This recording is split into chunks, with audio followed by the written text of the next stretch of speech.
Good morning, good afternoon, good evening. I am back again. Today is July 3rd. It's 3 days within the July month.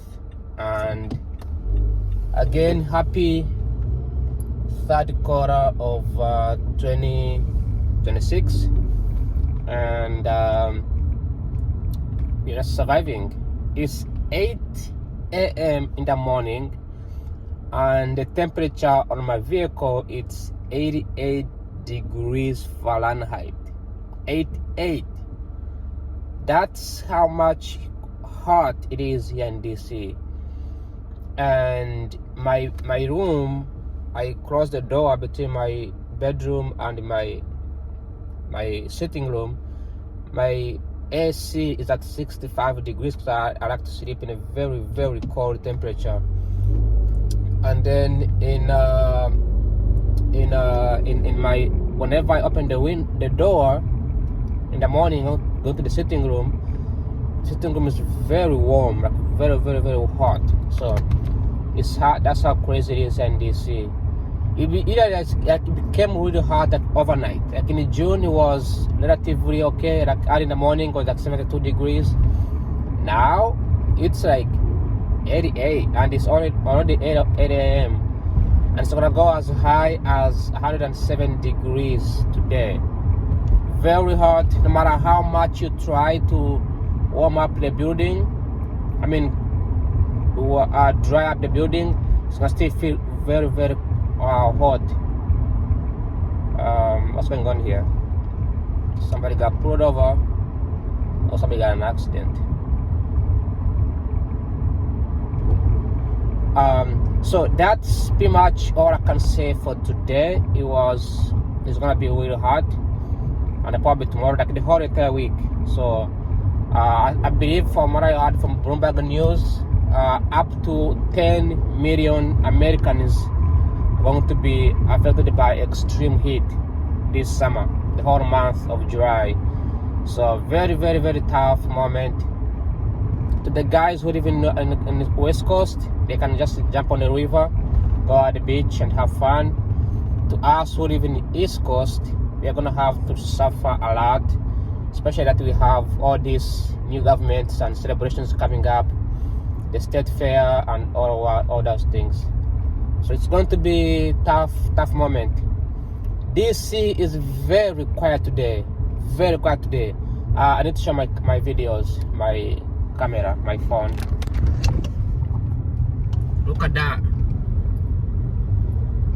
It looks really, really cool.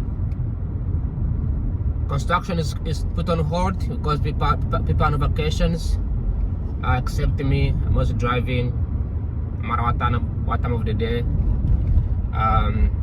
But you can see right now, it's very, very cool.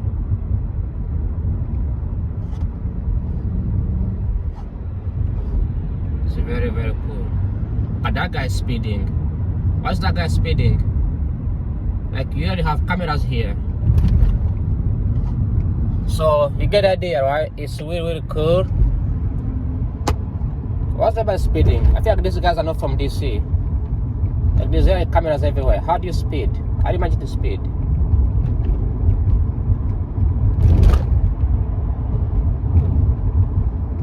So this looks beautiful right now.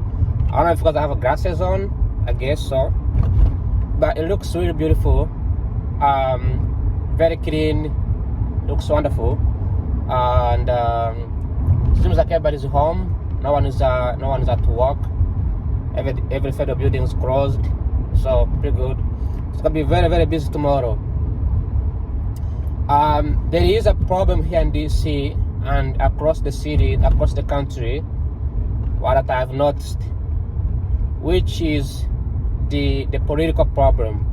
The Democrats, when they're in power, and there is this celebration, is government celebration, is the military celebration, is New Year's celebration, is June 19th celebration, is right, July 4th celebration, is like both the Democrats and Republicans. They have fun, they celebrate, they put their political differences aside. when a Republican is in power, Democrats don't engage. Like they really don't engage. They don't make things fun. They look bored. They look depressed. They look unhappy. They complain about things. Like it's kind of stupid, you know. Like this is something that happened 250 years ago, right? This is like when there was no Democrats, there was no Republican. In fact, in 1776, Democrats were in the government back in the day, you know. So I don't get the idea of Democrats not participating in these celebrations of July 4th. I just don't get the idea. But yeah, it's if you go to DC, it's mostly the guys who are Republicans wearing the MAGA hat and, you know, having fun and preaching Bible, whatever, right? I just don't get the idea why people don't show up and have fun. I don't understand. But anyways, it's just me. I won't be going to the fair, to the tomorrow's celebrations, because Trump is gonna be there, and when Trump is there, because Trump is the most protected president in the world, because of his safety, they have a lot of security protocol that you have to follow, security clearance that you have to follow, which is annoying. It's the most annoying thing you can ever go through, you know, which I don't want to go through all of that. You have to stand in the line for like hours, and if you are lucky, you are unlucky and you get in, they might ask you to throw your stuffs away and, you know, throw your water bottles, your wallets, your stuff. TSA does not pray. This is the attempt that this is why I don't go to the concerts as well, because in the concerts you go in there, they ask you to leave your bags and your phones and your watches and your stuff, and then you're like, not only are you spending money to go to this event, you are also like going to lose your stuff, right? Well, this event is free, but, you know, why do I have to go through a ton of security checks, TSAs, and all that stuff? All right, and then to end up having a white dude who's drunk and on a crackhead, yelling loud, "Trump is my king! Trump is my king!" It was there last year when I went to the military celebrations, and I had this white guy yelling at a microphone, "You are my king! You are my king!" The last time I saw this behavior, it was when I was in Uganda, where people used to worship the kings and kingdoms. I didn't know that white people have those nonsense as well. Which, by the way, the tomorrow celebration is actually meant to abolish the kingdoms. Okay, the founding fathers of the United States, their goal was to abolish the kingdoms and the anarchy. Now we have people worshipping a random dude from New York City as a king. You know, it has to do with lack of education and lack of understanding and, you know, ignorance. I'll be right back in a few minutes. Let me turn off my camera. So I am back. So like I said last time when I was there, things were not fun. No, they were fun actually. They were fun. I'm not gonna say they were not fun now. I enjoyed. Trump gave a speech. The speech was actually pretty good. He talked about the military, how men and women that die. You know, he loves the army, which is good. I also like the army as well. You know, I mean, we're all men, right? Every man loves the army. So I think the speech was great. I'm not gonna come here and like lie about it. He was, I just didn't like the protocol, the safety, the having to go through every single checklist, every single TSAs, and every time they found something that was very sensitive, they would just pause checking, you know. The TSA, I don't know what the TSA does, Transportation Service Authority, whatever, which was created back in 2001 after there's the police here too. Police, they are setting up the cones. The whole roads are closed. Everything's closed right now. It's like all closed. I see the airport, I see the airline on Southwest Airline flying. Is it Southwest or Alaska? But anyway, the TSA was created in 2001, and their job is to basically check for any possible weapons that could harm a president or any individual. That doesn't have to be a president, it could be also an individual, because if I go to see a president, if I go to this event and I get hurt, the president gets blamed for it. They will say, oh, you create this mess and people are getting hurt, people are dying, so it becomes his crime. It's how people go to jail, presidents go to jail or get prosecuted. Now, the TSAs are not the one deciding whom to let go, whom to let in and not let in. Okay, the Secret Service are the worst people. Secret Service, they do not pray, because they are private entities and they are getting paid for security purposes, and they have all the clearance, which means they have the right to shoot, they have the right to kick you out, and they have the right to shut down the whole event and kick everyone out. They are so intense, and the funny thing is, they are so chill. Like, they just chill people. Like, when you talk to the Secret Service, they just pretty chill. They're like, oh, it's fine, you can take in your bag, you can take in your stuff. Oh, just, don't take in an umbrella. Just leave an umbrella outside. Once you start arguing with them, yeah, they don't arrest you. They're not allowed to arrest anybody. They just call the cops to come and deal with you, and most likely you get arrested by the DC police, and then if you become like a problem, you can go to jail under the District of Columbia's law, not necessarily the government. So it's pretty cool how things works in the United States. Like, and unless you commit like a very, very high crime, like shooting a president or shooting a Secret Service, that's when you could be prosecuted by, I guess, Supreme Court.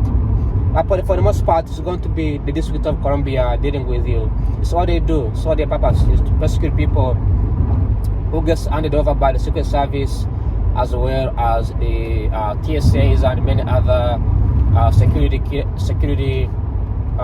businesses. Now, I don't know who else is coming. Is a possibility that there could be other people coming from other countries, maybe other leaders, other presidents. From what I've seen, the Rwandan ambassador, the lady from Rwanda, she's always in every single event, so she might be there as well. They usually have a ton of people from DC invited to participate in this event. So that's what I know. Other than that, I hope that this event will be fun. I hope it will be cool, and I'm just gonna drive around, make some videos about it. Now, I mentioned something about the pool. The pool is there is a pool. If you never been to National Mall, they have a very triangular pool that is built in front of the Lincoln Memorial. Lincoln is the guy behind the Union. Is the guy who fought. His name is Abraham Lincoln. Is the guy who fought to end slavery as well as unionize the country of the United States. Okay, because before it was independently, before it was individual countries, right? Like Virginia was a country, Maryland was a country, California was a country, Texas was a country. Then when he fought, the people in these countries, the governors, the colonies, the time they are known as colonies, they lost, so they gave up their rights to be under the federal government. It doesn't sound fun, but it's the reason why the white Southerners, they are always angry and fighting, because their rights are actually taken away. If you think about it, this was not okay on their side, because they lost all the rights. The federal government, the US federal government, they decide where to send the investments. They decide who gets to get the welfare. They decide who gets to own a gun. They decide who gets the minimum wage. They decide you have to use the $1, one single currency. They decide which economy boosts, which economy collapses. They decide where to build infrastructure. This is because of the unionization. So yes, these guys were right. I mentioned this many times that not every single country, not every single state in the United States benefits under the union. Same question that tends to come up when we talk about African Union, right? If Africa unionizes, who benefits and who loses? Usually, small countries are supposed to benefit more than big countries, but in the US, not the case. Small guys, small people, small states lose the most, and big states benefit the most. So Texas, California, Arizona, New York City. New York City is not a big state, but it's a big place. They benefit the most. And the closer you are to the main trading hub or to the main infrastructure, the more you benefit. For example, Northern Virginia has more investments because they have the military, they have the government officials, they have better educations, right? People come here. I choose to come here. I didn't go to like Richmond or Roanoke. I came here because I like to be around the federal government, around these governments and infrastructure and stuff like that, right? The same scenario applies to all other cities, right? Nobody wants to live in West Virginia. Nobody wants to live in Louisiana, Mississippi, Arkansas, right? Those areas, they don't have any major government infrastructure. Alabama has been an attractive place because the government has been expanding all the research stuff, things like space research, right, military research. So that's good. And Alabama has, and it took years for that to happen. In 1960s, black Alabamians, black people from Alabama, in a conjunction with the white Alabamians, they came together as religious leaders to fight for civil rights. That movement led the government to essentially focus on investing in Alabama. All right, so it just kind of tells you that now we are celebrating the 250 years of anniversary of U.S. independence. But you got to realize that these people who wanted to have their autonomy, they lost their rights, right? So they lost the state rights. They teach this in high school in America, so they don't hide it, they don't sugarcoat it. So these people who are always protesting from the South, they have a point, even though I think it's unlikely it's very unlikely for at some point to reunite to separate states like it was before. Now, Abraham Lincoln, where his memorial is in Washington D.C., there's a pool. That pool is meant to reflect that memorial architecture. So I don't know the history behind why it was built, when it was built. I may have forgotten, but at some point they wanted to renovate it because it was dirty, and I was there one time, so I want to go in there and make a video about it and showcase how it looks like, and I hope to go there tomorrow and check it out. And if I do, I'll let you know how it looks like. Other than that, thanks for watching. Like always, bye bye, ciao ciao, adios, take care, spasiba, bye bye.